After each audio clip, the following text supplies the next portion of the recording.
playstyle. Okay, so I feel like you're going to have to run the Ghost. That's been a thing we're seeing in top a bit more because you've got to want mobility. Yes, Blood Rush's movement, but I don't think it's going to be enough otherwise. Yeah. We're coming onto the Rift right now, so of course we'll see how it does. Junglers, what are you doing? Supports, what are you doing? You're going to have to roam top. We're going to have to see as much focus towards the top as we can.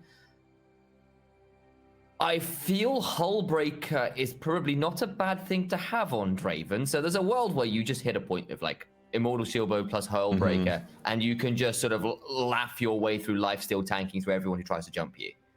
Absolutely. Those 12.5 nerfs haven't hit yet, so they're happy to build it on these ranged champions, and it gives a lot of defensive stats to help enable you in longer fights and longer laning phases. So we'll look towards top 2. He's by the way opted into Ignite. Just want to let you know that one instead of Ghost. Oh. Full aggression coming in. You know what? Yeah. Tol2, I respect you. I respect your willingness to kill or be killed for the cause. In response to that, I really appreciate what Paz has done here, and he's opted into Spellbook as well, because just like the Ornn matchup when Ornn goes against range, he's just decided, I'm never going to get Grass procs, I'm not really going to get Phase Rush against the Draven, I'm just going to go Spellbook and take an Ignite myself and potentially look to counter that aggression. So immediately you can see the trading coming through, and Tol2's really going to try and restrict the CS in the first 3 waves.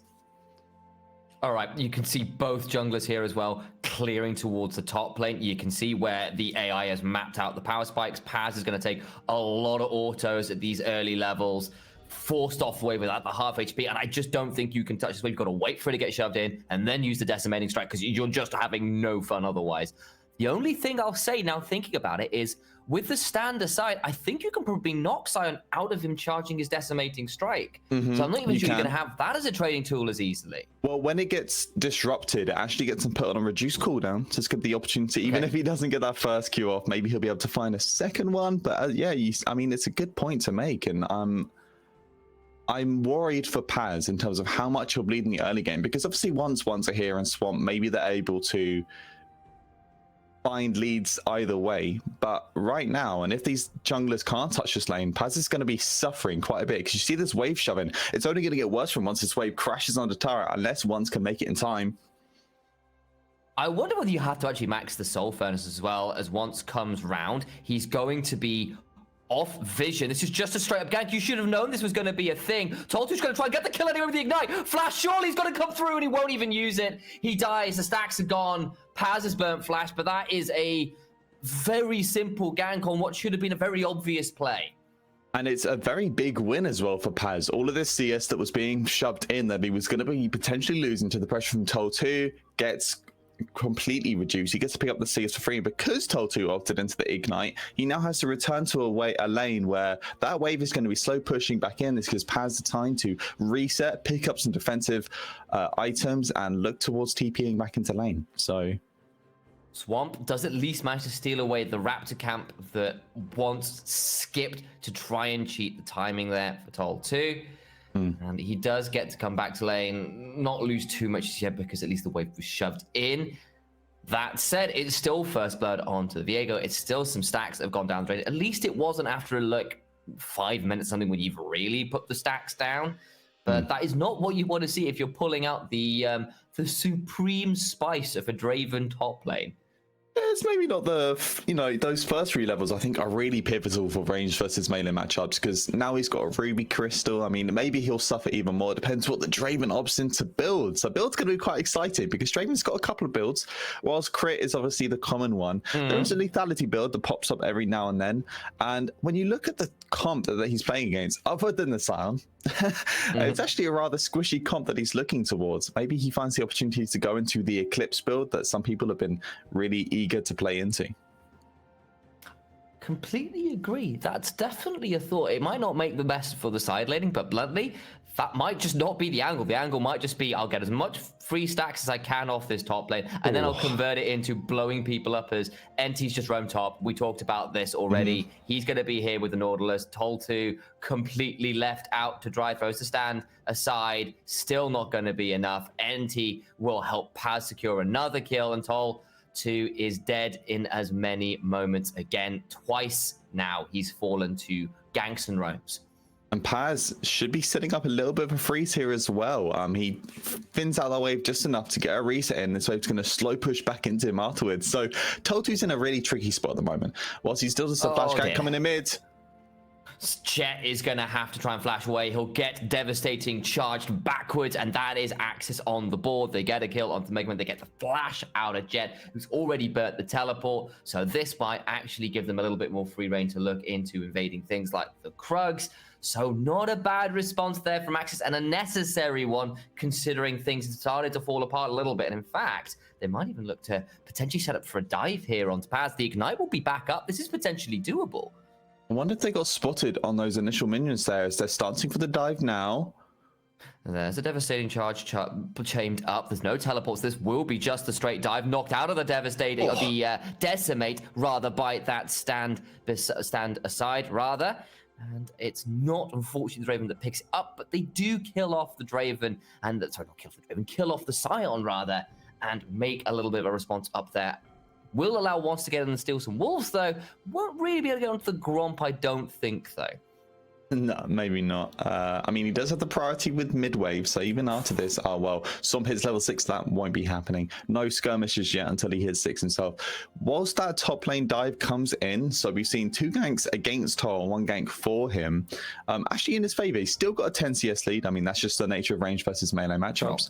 But Gold, I would love to see how, because it looks like it's relatively even for both of these players. Remember, Paz actually picked up one of those kills through one of those ganks, so he's probably fine sacking. I mean, I feel like you're already in a decent spot against this Draven if you get past those first 6 levels. Yeah, I mean, this is what I wanted to ask you, was, is even good enough? Because I'm not sure it is. Not for a Draven, and not for this kind of matchup when you're going for a volatile top, range versus melee carry as well. I mean, when you look at the comp that's served towards him, as first Drake gets picked up by Sengoku, it's a nice mountain Drake to start off the game, nothing major. I think people always want to opt into the Ocean or Inferno if they can.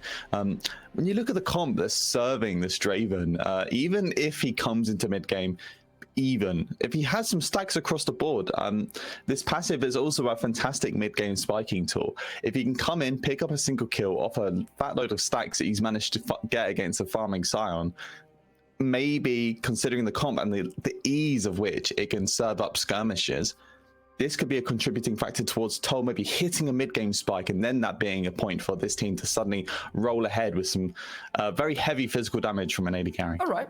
Speaking of mid-game spikes where you might be able to cash in, Herald tends to be right at the beginning of that list as it stands. 8 minutes is here. Swamps around. There is an onslaught of shadows. There is a whirling death. I don't think Sengoku are going to want to contest, especially if you look at your minimap. You can see once just popping into the red side jungle of AXIZ to drop down a wall. They just don't want to deal with this. And whether you got Severum and Crescendum, you can definitely look to get a plate. But that Mega Inferno bomb means it's only going to be the 1 and not the 2 right now.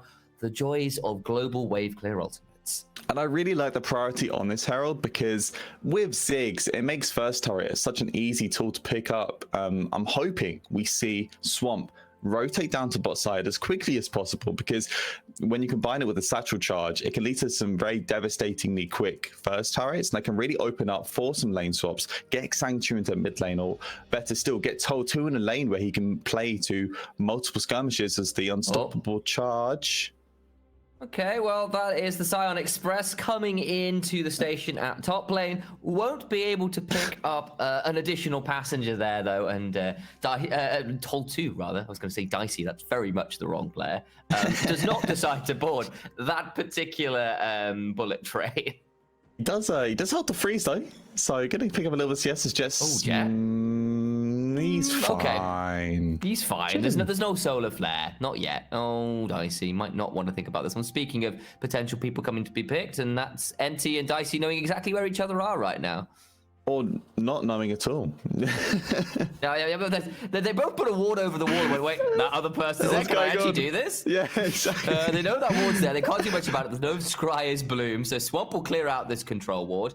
NT, rather, will replace it in the Tribush to the side of the lane and call it out as well with the pressure towards topside, which I don't think I was necessarily expecting with the players involved. Well, maybe that was a lie because Toll 2 was on the other team. I should have known, really. You're seeing Honey has got locked in that cull really early on. We've already got 60 stacks off it, and Honey that gets to free farm, Honey that's got to play, Honey that's going to cash in a cull. Speaking of mid-game spikes, that sounds like a pretty good one to me. I mean, I think picking up the Colt as early on in this lane as possible, you know, you get before Ziggs hits his one item, because once he gets Ludens, this lane becomes so irritating to deal with, and it's right around that lane swap period of time as Tom's trying to putting up pads a little bit. Yeah, it gets really scary. So picking up hopefully a Colt, maybe just dealing through the There's laning an Ignite phase. available here. You could think about this. Yeah, that's a right choice to back off there. Yes, you've got Thornmail, but I don't. Sorry, not Thornmail. Bramble Vest. There we go. A bit of a step before that. But there's the Ignite. He's just going to go over the Dive on the tower. Flash from the Whirling Death. Tower shots! No, he gets out. There we go. Just about gets away with it. But it will be the flash out of Paz in trade for the Ignite. It will force a reset out of the Draven, though. And the mid lane tower comes through. There's a Solar Flare that lurks. Jet up slightly. Onslaught of Shadows will force the Ahri to flee back the other way. Spirit Rush over, though, and the horse is going to be turned into glue. Viego now with the resets. We said about the turnaround on dives being extreme. They're going to continue to go. Jet hopping forwards, looking more like an F50 than a Fox right now. The Satchel Charge will knock Jet alongside Sanku. So many resets. So many resets. Get all the resets. They get absolutely everybody but Tol 2, who's back in base after failing a tower dive. It's nightmare. So first turret gets picked up for AXIZ and it looks so good, but a little bit of miscommunication means that this dive goes somewhat awry, and we're going to see it play through here. And keep eyes on Swamp as this dive's going through, because really Mega Man and Sangchu, especially after the solar flare gets burnt, they're waiting to kill the turret first. But before Swamp can complete his rotation, before he can get that charge off, Anti stuns into the charm and picks him off, and this is the turnaround point. Then Jet gets 4 bonus dashes here. You can see here really struggling, trying to find the damage onto Sangchu, and because of the assist on the Leona, gets the extra dash to dive Sangchu onto turret to kill him, to then dash out on the other side. Fantastic from Sengoku to really understand their boundaries and deal with over-aggression from AXIZ. Absolutely. It's like you just turned up to the AXIZ coffee store and said, here, I'd like to redeem all these free resets. You're like, you know what, we're going to get a stamp on this one, another dash, stamp on this one, another dash. Like, you literally fed the 2 members who are going to be able to, like, basically, you fail the overdive, as we said in draft, you fail the overdive, and you basically just, like, say, here, have like every dash under the sun. 3-0-2 for once, 2-1-2 for Jet, 2 of your hardest snowballing carries in the league, one of the most dominant jungle mid 2v2s in the league. That is not a good sign. That swings the gold 2,000 gold into the favor of Sengoku Gaming. You've got the Gale Force complete onto Honey, who didn't even have to turn up because he's nearly cashed in a cull as well. And I don't know what to tell you, Oak. It's just across the board wins for Sengoku. So triple mythic picked, actually, sorry, 4 mythics picked up now. Every member other than NT has a mythic. And so we get to see Sundra on the champion. We get to see, what's the champion called? Viego. Oh my god, I can't believe it slipped my mind. I literally went to go check out something quickly. I want to go check the caster chat to me. I didn't miss anything important while you were chatting away. Listen to the background, then you come and you pause. I was like, I can't tell you. You're not pointing at it. You just like stopped us. Like, what did I miss? We're going to see a Hex Slash. That's what we missed right now, is Dicey does have an Eclipse Shield, so he'll be able to back away. Nothing more to be found as yet, but once is prowling on the side. Does miss that, but now he might have to think about getting out of here. There's an Ignite that comes through down from Tol 2. And it's the Heartbreaker that was popped to allow the escape. But passes around the outside, they could still think about diving if they were really, really feeling it. But instead, they decided against it down. He's down about half HP. But just look at the vision control. The control rules to the left and the control rules to the right. Sengoku, if they felt like it could absolutely just turn over to this Herald, and it would be absolute darkness that AXIZ would have to walk into. Yeah, all that priority on picking up those couple of kills. And, you know, that 2k gold lead, as you mentioned, has led to a lot of vision control. And it was orientated a lot more towards this bot side as they were looking for this bot lane tier 1. But they've rotated it very swiftly towards their top side as this is spawning. And you can see they're starting it here. And looks like the other members are resetting. They see that AXIZ are opting towards this bot side tier 1 instead and looking for resets. So they should be able to pick this up for free. And finally, Mythic's bought on the other side as well. So double Everfrost from mid laners. Nothing new here, really. Very standard as we come into, Harold gets picked up by Sengoku. So mid lane tier 1 potentially falling, but also they've got this wave shoving on top side as well. They do, and you saw Swamp trying to see whether there was anything in Sengoku's jungle to find in that blue side quadrant. Absolutely nothing. Finds instead a Scion, and that's going to be Once in trouble, who will try and flash, but he's going to get CC'd straight afterwards. A shutdown going the way of the Hecarim, and he says, "That's my jungle," which is appropriate considering his name. Brilliant. Shrek references.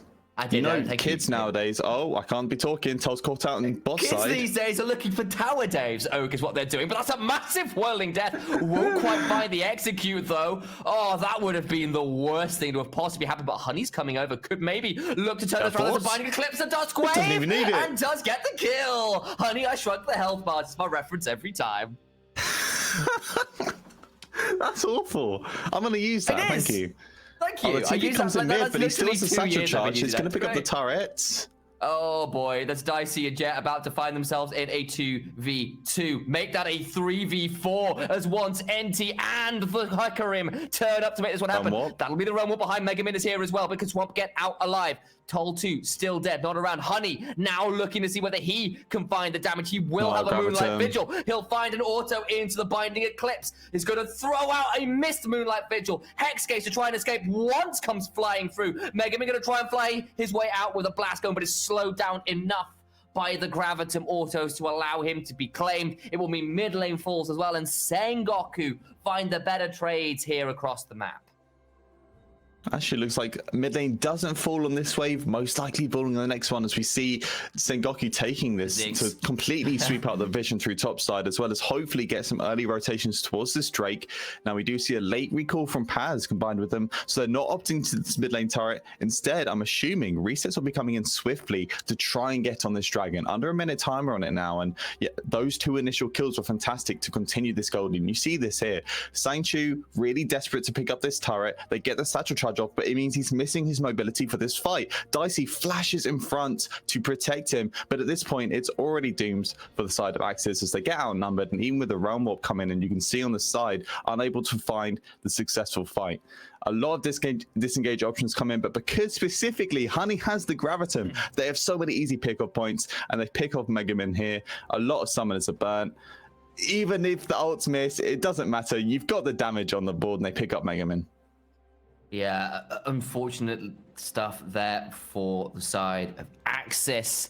Sang-Chu back to the mid lane, going to try and clear out this as best he can, but with the Herald, there's just nothing you can do. That will come down, and yeah, that's just a spectator bug. Oh, there we go, yeah. Alongside some teleporting there. Don't worry too much about that. The tower did fall, just a little bit of lag on the graphics. Allows for mid lane pressure, allows for mid lane priority. It will allow Sengoku to move over and secure Soul Point as well.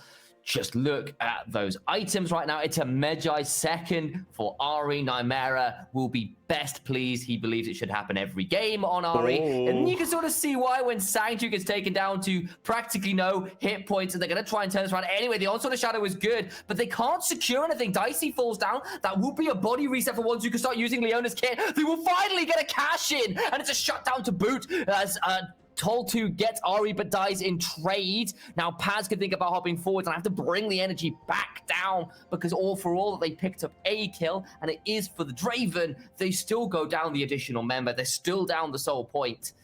And that is a very terrifying Viego, who is at 5 kills now in this game. And we're going to see immediately jump into the replay. And the big thing here is that SG have completely sequestered blue side visions. AXIZ take desperation, try to get this shoving through here, but it's Jet starting the fights first and completely chunking out Sang-Chu is key here. Whilst keep eyes on Somp here to try and find the engage, unfortunately only gets the pick off of the Paz, the tankiest member of SG. And even though finally this Whirling Death picks off Jet right in the back line, big shutdown as you mentioned, goes in the favor of Sengoku. And yeah, as you mentioned, Soul Point incredibly quick as well. 18-minute Soul Point, so we're looking towards that 25-minute Soul. And Hex Tech Drake is no Drake to laugh at. I think even after the nerks to Chemtech, it was the highest win rate Drake Soul. And very, very good now still. I'm not sure it counts as nerfs when they just inactivated it, Oak. Like, that's not nerfs, that's just like, No. I remove meant it. if we can think way back when to 12.2. Oh, okay, I see where you're at. I was thinking, nerfs. I don't think removing something from the game is strictly a nerf, but removing this Draven from the game will certainly count. A little bit of vengeance. TP came in as well. Oh, Mega Man's going to have to try and find their way out. Does have a realm warp and we'll be able to get out of there. But can the side of AXIZ do anything more to stop the shove coming through? 1-5-1 right now with the Draven. This pick, this spice has really not worked out. And it was through this early game, right? They failed to find the people to navigate the Draven through the first 5-10 minutes of the game, and it really spelled doom for this individual pick that they end up going towards. When you go for these cheesy meta picks, you need to understand completely where they sit in your comp, and they just didn't have the right mindset for it. Now, Sengoku, after picking up that individual kill and the realm up as well, they're looking for the Baron. That's the whirling death to come and chunk people out. The unstoppable force comes through. Sorry, unstoppable onslaught. I apologize. The onslaught of shadows in turn comes back through. Got to get the name of those ultimates right now. The fight continues. There'll be no way for Mega Man or Dicey out to double for Jet, who'll pick up all the Magi stacks he needs. He'll be at 10. He'll have the ability to have all that movement speed, and he can look for more souls to add to those pages. Sanctuary over the back is still a poke threat, though. Can you continue going? Jet throws out the Spirit Rush. Still 2 stacks available. Toll 2 looking to find something. The Hex Flash. The Nautilus. The Hex Flash does go wide, but Toll 2 will fall for the 6th time this game, and Swamp and Sanctuary must retreat. Can't come back. Surely their HP bars are so low. If only there was a Mega Inferno Bomb. There is. Could still think about it. Could throw that ultimate down, but they just won't trust in it. They won't throw it out. There's just not enough mana. Look at the pool.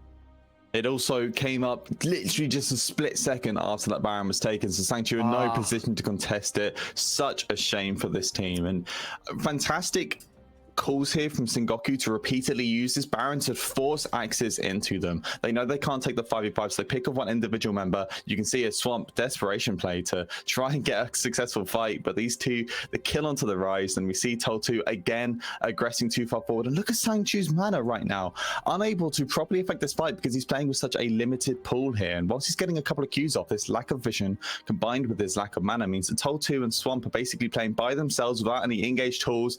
NT comes in with a really fantastic flank to ensure the Draven dies and it leads to the Baron. 1-6-1. We called it out already. 1-3-2 for this rise. And yes, your Hecarim's doing okay. They'll throw out a solar flare that goes a bit wide. But I'm looking on the other side. I'm looking at the Magi stacks that have come right back in for Jet. I'm looking in at Honey, who's quietly, of course, cashed in that call a long time ago, is at 2.5 items. Viego hit for Blade of the Ruin King 5 minutes ago. It's looking all but done right now. You can hear the fat lady warming up her vocal cords already. I honestly, just specifically key here, I want to mention Honey going to this Bloodthirst. I won't be able to. The engage comes in, unstoppable onslaughts. So is through, and that's just so much damage. That Draven had no chance, and the soul is claimed. That'll be another ranged carry for what's able to use on the tower. They'll be able to continue shoving through mid. Just look at the gold discrepancy. It's nearly 10,000 gold. It surely will be after they pick up that tower in the bot side, which they'll rotate over towards. Maybe Swamp can punish the slight retreat here, but he just doesn't do enough. You're onto a Nautilus at this point. They just don't have the damage. He just really sad to see something. This kind of we love these kinds of picks to come in, but it's done so little. It just wasn't handled well this game. It hasn't done enough this game, and it's yeah, the heavy bleeding through this top side has really been the main contributor to AXIZ falling behind in this game. And finally, Cell gets picked up completely uncontested. Unsurprisingly, the mega death bomb. I'm mixing up ultimates it's there. Mega Inferno Bomb and Super Mega Death Rocket are the two. It's been done before. I've done it before, and Swamp is about to find himself in a 1v3. NT can look to Hex Flash over the wall, and I don't think there's many ways for this Hecarim to find a retreat. Mega Man is going to get potentially caught out here as well, but it's a good flash. Actually, maybe you can turn this around onto Jet, but there is the Hex Gates coming through into activation. Thank Jace and crew over in Piltover for those. It's allowing some very rapid transit around the map, and it means Dicey falls. Swamp somehow extricated himself from the red side jungle of Sengoku Gaming, but that's about it.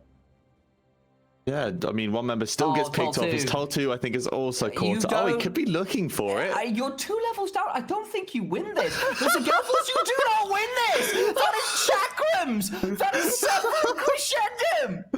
Oh, dude, I was going to mention as well. I think Honey has done a fantastic build here. Sanctuary's completely caught out. I'm going to just talk over whilst he gets run down. Just keep going. Yeah, there's going to be like some B-roll for you. Okay, get away. Exactly. I know Magaman's here, but Jet's going to come around the other side. I think that's probably still a very dead Magaman. It has started. You're never going to get to talk about this. Jet's still hovering around the outside. Okay.